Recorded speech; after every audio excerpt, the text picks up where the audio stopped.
हा युनिट 2 आहे. ह्याच्यामध्ये आपल्याला 80386 आर्किटेक्चर दिलेलं आहे. आधी फर्स्ट युनिटमध्ये 8086 होता, आता 80386 आहे. ह्याच्यामध्ये जे पार्ट्स आहेत ते काय आहे की इथं मेमरी मॅनेजमेंट युनिट आहे. हे मेमरी मॅनेजमेंट युनिट, हे एक्झिक्युशन युनिट, हे बस इंटरफेस PIU, हे डिकोडसाठी आणि हे प्रीफेचसाठी असे 5 आहेत ब्लॉक्स वेगळे. तर ह्याच्यासाठी सगळ्यात पहिला आहे बस इंटरफेस युनिट. तर बस इंटरफेस युनिट म्हणजे काय, तर जसं की आपण मागच्या ह्याच्यात पाहिलं सेम तसंच ते काम करतं, फेच डिकोड एक्झिक्यूट. तर ह्याच्यामध्ये 32 बिट्सचा बाय डायरेक्शनल डेटा असतो, ॲड्रेस बस असते. बाय डायरेक्शनल डेटा म्हणजे काय की डेटा आहे तो दोन्ही डायरेक्शनलनी फ्लो होऊ शकतो. It controls the system connect 80386 ते मेमरी इनपुट आउटपुट डिव्हाइसचा कंट्रोल करतं, मॅनेज करतं, इंटरनल रिक्वेस्टला कोडला फेच करतं, नंतर data transform into prefetch unit आणि एक्झिक्युशन युनिट. म्हणजे VIU इथं फक्त फेचिंगचं काम करतं, म्हणजे फक्त डेटा घेतं आणि तो घेतलेला जो डेटा आहे तो ट्रान्सफर करतं या प्रीफेच युनिटकडं. कुठलं प्रीफेच युनिट म्हणजे हे BIU आहे. ह्या BIUमध्ये रिक्वेस्ट प्रायोरिटायझर आहे. मग हे देणार ॲड्रेस ड्रायव्हरकडे डेटा. पाईपलाईन कंट्रोलमधून डेटा जाणार मल्टिप्लेक्सर ट्रान्सफर्समध्ये, म्हणजे मीडिया ट्रान्सफर्स होती म्हणजे फ्लो ऑफ डेटा. तिथनं हा डेटा जाणार प्रीफेच युनिटमध्ये, म्हणजे हा डेटा आहे बाय डायरेक्शनल की तो दोन्ही डायरेक्शनलमध्ये जातो आहे. ओके, प्रीफेच युनिट आहे त्याच्यामध्ये 16 बिट्सचं कोड क्यू आहे.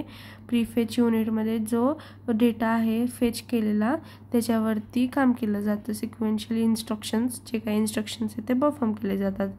डिकोडमध्ये काय होणार की डिकोडमध्ये 0101च्या लँग्वेजमध्ये आपला जो कोड आहे ते कन्वर्ट होणार. इथे लिहिलं आहे instruction responsible to store the prefetch data, म्हणजे जो आता डेटा प्रीफेच युनिटमध्ये चेंज झाला आहे किंवा जो आहे ना तो स्टोअर करायचं काम कुठं असणार तर डिकोड युनिटमध्ये. मग डेटा इज स्टोअर्ड म्हणजे स्टोअर करायचं काम करतं. एक अशी क्यू असते, क्यू म्हणजे लाईन, त्या लाईनमध्ये हा डेटा इथं स्टोअर झाला आहे आता असं. आता एक्झिक्युशन युनिट म्हणजे काय की त्याच्यामध्ये कंट्रोल युनिट, डेटा युनिट आणि प्रोटेक्शन युनिट हे 3 लाय करतात. तर कंट्रोल युनिट म्हणजे मायक्रो कोड्स, छोटे कोड्स आहेत, मल्टिप्लिकेशन डिव्हिजन कॅल्क्युलेशनचा पार्ट असणार. डेटा युनिटमध्ये काय कंट्रोल युनिट 32 बिट्सचा ALU आहे, कॅपेबल अर्थमॅटिक ऑपरेशन परफॉर्म करण्यासाठी. एक्झिक्युशन युनिट आपण मग अशीच पाहिलं की ज्याच्यामध्ये ॲडिशन, सबस्ट्रॅक्शन वेगळे ऑपरेशन्स परफॉर्म होतात ते. मग ह्याच्यात कंट्रोल युनिट जो पार्ट आहे ह्याच्यामध्ये मल्टिप्लिकेशन डिव्हिजन परफॉर्म होतं. डेटा युनिटमध्ये अर्थमॅटिक ऑपरेशन्स परफॉर्म होतात. प्रोटेक्शन टेस्टमध्ये हे इन्शॉर करतं मेमरीला की ते प्रोटेक्टेड आहे, एवढंच. मग मेमरी युनिट काय तर सेगमेंटेशन आणि पेजिंग ह्याचे 2 पार्ट्स आहेत. तर सेगमेंटेशन म्हणजे काय असतं, converting logical addresses into linear addresses as request by the execution unit. म्हणजे काय की हे एक्झिक्युशन जे युनिट आहे ते रिक्वेस्ट करतं मेमरी युनिटला की बाबा डेटा सोड आता माझ्याकडं. मग तो जो डेटा आहे लॉजिकल ॲड्रेसचा, कारण की त्याच्यावरती लॉजिकल ऑपरेशन्स परफॉर्म केलेले आहेत, अर्थमॅटिकल लॉजिकल ऑपरेशन. मग ते लॉजिकल ॲड्रेसेस जे आहे ते कन्वर्ट होतात लिनियर ॲड्रेसमध्ये. ते हे काम करतं सेगमेंटेशनमध्ये. मग हे 1-2 पॉईंट्स आहेत वाचून घ्यायचे. पेजिंग म्हणजे जनरली ओव्हरऑलला तर फक्त हे जे आहे हे कसं काय आहे तेवढंच विचारतात. आपल्या शब्दात जसं मी बोलते तसंच जर बोललं तर काहीच प्रॉब्लेम नाही येणार. आणि हे सगळं एकदा ऐकून लक्षात ठेवायचं फक्त. पेजिंग तर म्हणजे पेजिंगमध्ये काय होणार की लिनियर ॲड्रेस जो आता जनरेट झाला आहे तो जनरेट झालेला ॲड्रेस फिजिकल ॲड्रेसमध्ये कन्वर्ट होणार, ह्याला म्हणतात पेजिंग. पेजिंग म्हणजे काय की जनरली पेजिंगचा अर्थ कसा होतो इलेक्ट्रॉनिक्समध्ये की आता सपोज ह्या डेस्कटॉपला इथं डाउनलोड्समध्ये अशा फाईल्स आहेत. ओके, त्या फाईल्सचा डेटा ह्याच्यामध्ये स्टोअर्ड आहे. काय फाईल्स अशा असतील की ज्या लागत नाहीत रोज किंवा 1-2 महिने झाले अशा फाईल्स ओपन नाही केलेल्या असतील. त्या फाईल्सचा जो डेटा आहे तो CPUमध्ये जाऊन स्टोअर होतो आणि जेव्हा मॉनिटरला जेव्हा ती फाईल आता 4 महिन्यांनी उघडायची झाली तर हा डेटा इथनं ट्रान्सफर्स होऊन इथं परत येतो आणि आपल्याला दिसतो. म्हणजे जर गरज नसेल तर तो डेटा आपण लपवून ठेवतो, असं झालं आहे पेजिंगमध्ये. त्याला म्हणतात पेजिंग. जनरली ह्याचा अर्थ मराठीत असा असतो. त्याच्यामध्ये जनरली 4 KB पेजेस लोड होऊ शकतात. आता हे जे फीचर्स आहेत 80386चे की हे सगळ्यात जास्त अपग्रेडेड व्हर्जन आहे. 32 बिटचं MPU आहे. 32 बिट म्हणजे काय जे काय आहे ह्याच्यामध्ये 32 बिट्सच आहे. सगळं वाचायचं, सगळं 32 बिट आहे ह्याच्यात.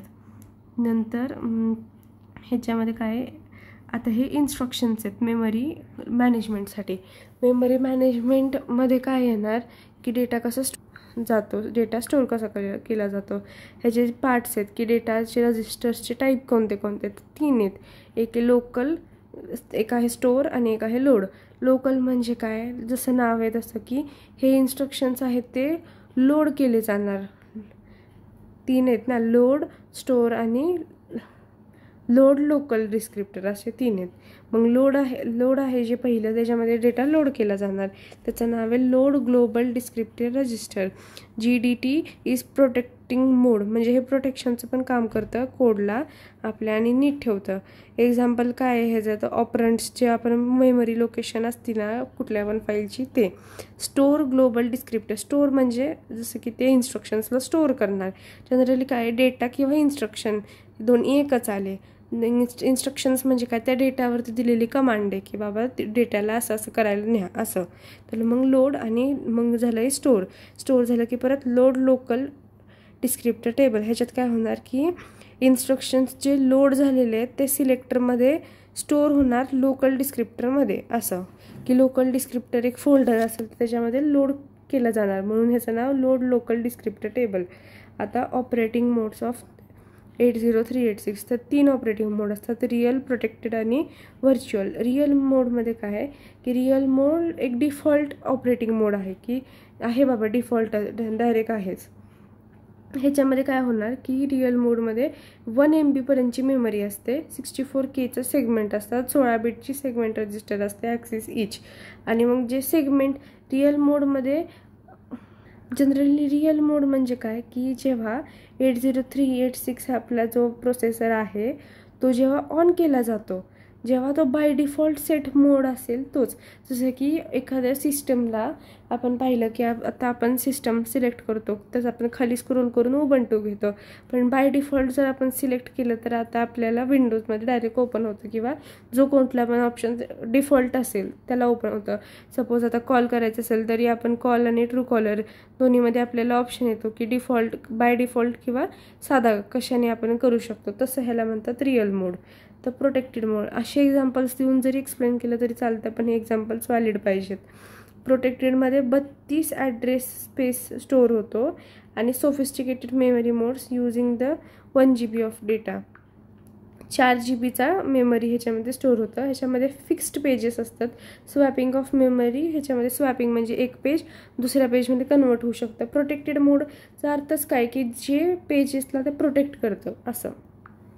मग व्हर्च्युअल मोड म्हणजे काय की एखाद्या एन्व्हायरमेंटला व्हर्च्युअली की जे दाखवतो आपण त्याला म्हणतात व्हर्च्युअल मोड. अल्दो फिजिकल मेमरी ही शेअर करतं त्या व्हर्च्युअल मोडसोबत. व्हर्च्युअल मोड कधी येतो, सगळ्यात शेवटी जेव्हा आपला लिनियर ॲड्रेस कन्वर्ट होतो फिजिकल ॲड्रेसमध्ये, तेव्हा व्हर्च्युअल मोडमध्ये आपल्याला तो दिसतो.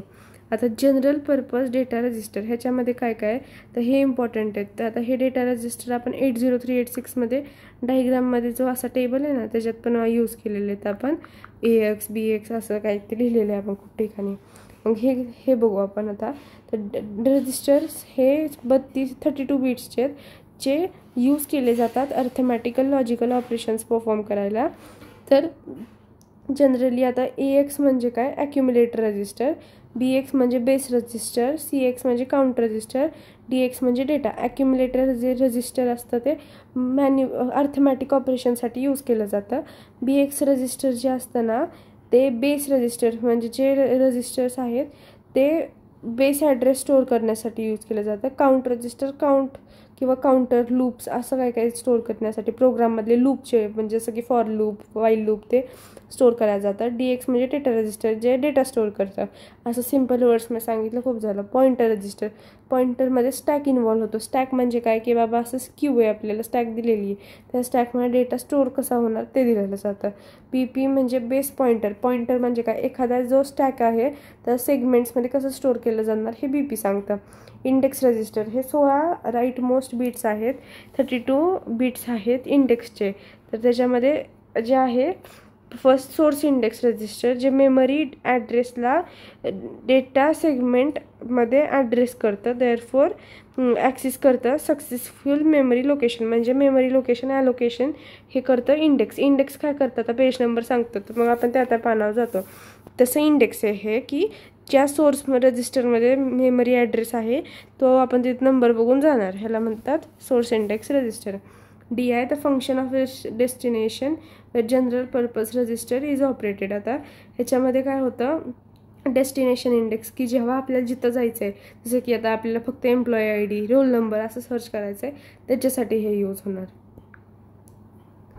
आता ह्याच्यामध्ये काय, sequence of event in memory right. मग हे जनरली आता विचारणार नाहीत, झालेले आता साला युनिट 2 हे जे आहेत पाठ हे अवघड आहेत आणि हे येऊन गेलेले आहेत एकदा. आता ह्याच्यामध्ये ओरलला पण काही नाही विचारू शकत. ठीक आहे, हा डायग्राम पण एक आहे की 0ला पेज डिसेबल होतं, पण हे एक्सप्लेनेशन नाही दिलं ह्याचं. ओके, संपला युनिट.